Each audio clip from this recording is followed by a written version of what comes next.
Shalom. Markus 6 ayat 48b. Kira-kira pukul 3 pagi, Yesus datang mendekati mereka dan berjalan di atas air.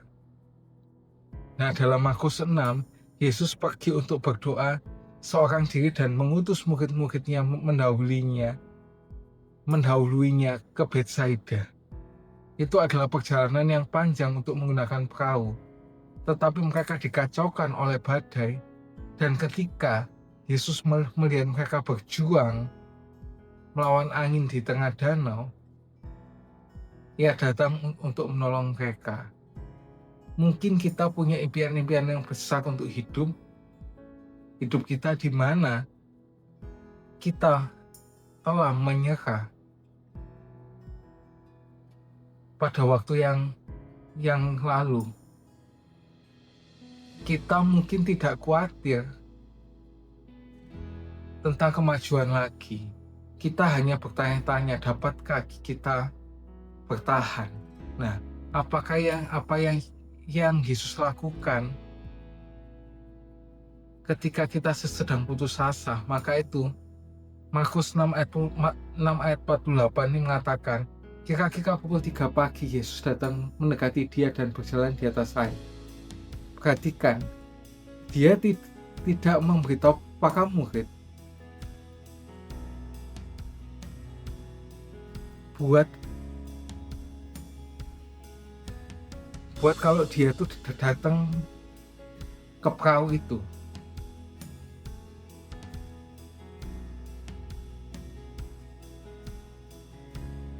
Dia tahu mereka tidak akan bisa mendapatkan dia. Ia pergi kepada mereka ketika kita berada pada titik keputusasaan. Nah, baru itulah Yesus datang kepada kita.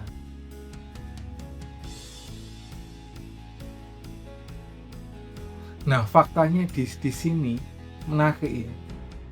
Yesus tidak berdiri di pantai dan berteriak memberi perintah.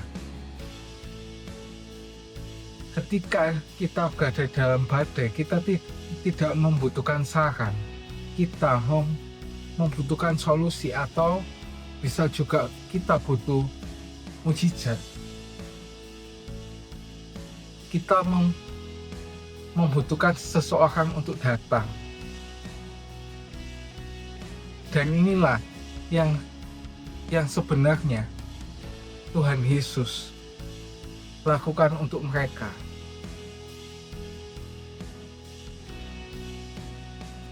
Yang dia lakukan apa? Yaitu dia campur tangan dalam badai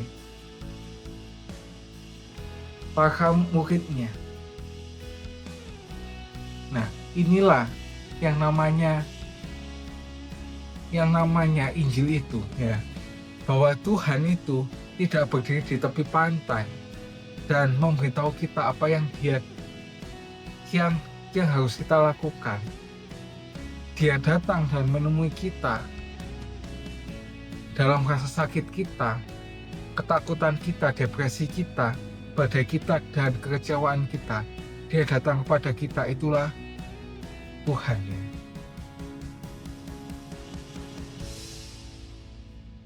Kita mungkin merasa tidak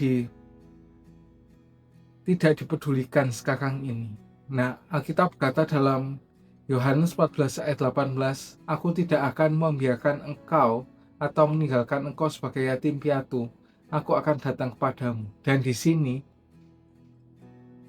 kita bisa mengandalkan hal itu. See you and God bless you.